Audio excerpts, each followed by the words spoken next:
সম্মানিত দর্শক, আসসালামু আলাইকুম রহমতুল্লাহ বারাকাতুহু। আপনাদের সামনে একটি গল্প বলার জন্য আমি উপস্থিত হয়েছি, হাজির হয়েছি। যদি গল্পটা আপনি শুনেন তাহলে বুঝতে পারবেন যে আমাদের এই গল্পটার আসলে উদ্দেশ্য কী ছিল। তো সবসময় আমার মা একটা কথা বলে যেতেন যে আমার মা নাই, আমার বাপ নাই, আমার এই পৃথিবীতে আল্লাহ ছাড়া কেউ নাই। তো এই কথাটা প্রায় সময় আমার মা বলতো।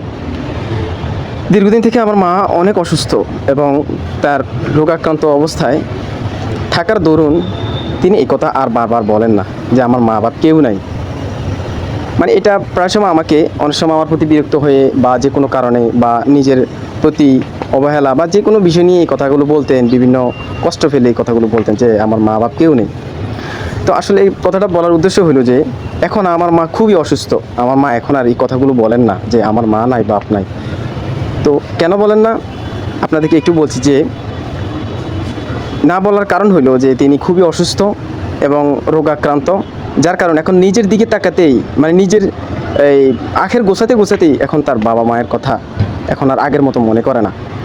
এখন হয়তোবা তিনি সত্যিই মনে মনে এটা ভাবতেছেন যে আমার মা হয়তোবা যে পথে গেছে, বাবা যে পথে গেছে, আমার আত্মীয় স্বজন যে পথে গেছে, হয়তোবা আমাকেও সেই পথে যেতে হবে। কারণ কুল্লু নাফসিন যায়কাতুল মউত। আমার মা প্রায় সময় এই কথাটা উচ্চারণ করেন যে কুল্লু নাফসিন যায়কাতুল মউত। প্রত্যেক মানুষকে আল্লাহ তাআলা মৃত্যুর স্বাদ, প্রত্যেক প্রাণীকে আল্লাহ তাআলা মৃত্যুর স্বাদ গ্রহণ করাবেন, অর্থাৎ প্রত্যেক প্রাণী মৃত্যুর স্বাদ গ্রহণ করবেন। তো যার দরুন এখন আর আমার মা তার বাবা মায়ের কথা বলে না যে তিনি এতিম, তিনি ছেঁড় বা তিনি বাবা মা হারা। তো একদিন এখন যেরকম আমরা যে আমার বাবা মা নিয়ে খুবই মানে হতাশ হই মাঝে মাঝে যে তারা আসলে না থাকলে আমাদের কি হবে। এমন একটা দিন আসবে যে আমার বাবাও থাকবে না, মাও থাকবে না, কিন্তু আমি আমার দুনিয়াতে আমি থাকবো।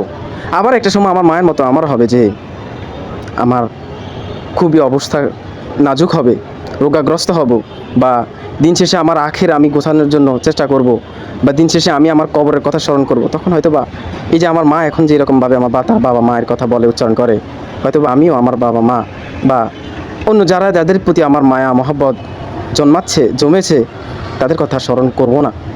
বিষয়টা হলো যে ঠিক ক্রমে আমরা এই মানে যুগের পালাক্রমেই এই ঘটনাটা ঘটে, প্রত্যেকের বিষয়ে ঘটে, প্রত্যেকের ক্ষেত্রে এই ঘটনাটা ঘটে। তো দেখেন আমার বাবা মা যেরকম আমাদের প্রতি যেরকম দয়া মায়া রহম করেছেন, ঠিক আমাদের সন্তানদের প্রতি আমরা এরকম দয়া মায়া রহম করছি। একসময় আসবে আমার ছেলে মেয়ে, আমাদের সন্তানেরা আমাদেরকে এখন যেভাবে ভাবে যে আমরা না থাকলে তারা হতাশ হয়ে যাবে, তারা দিক বিদিক ছুটে যাবে, কিছুই পাবে না।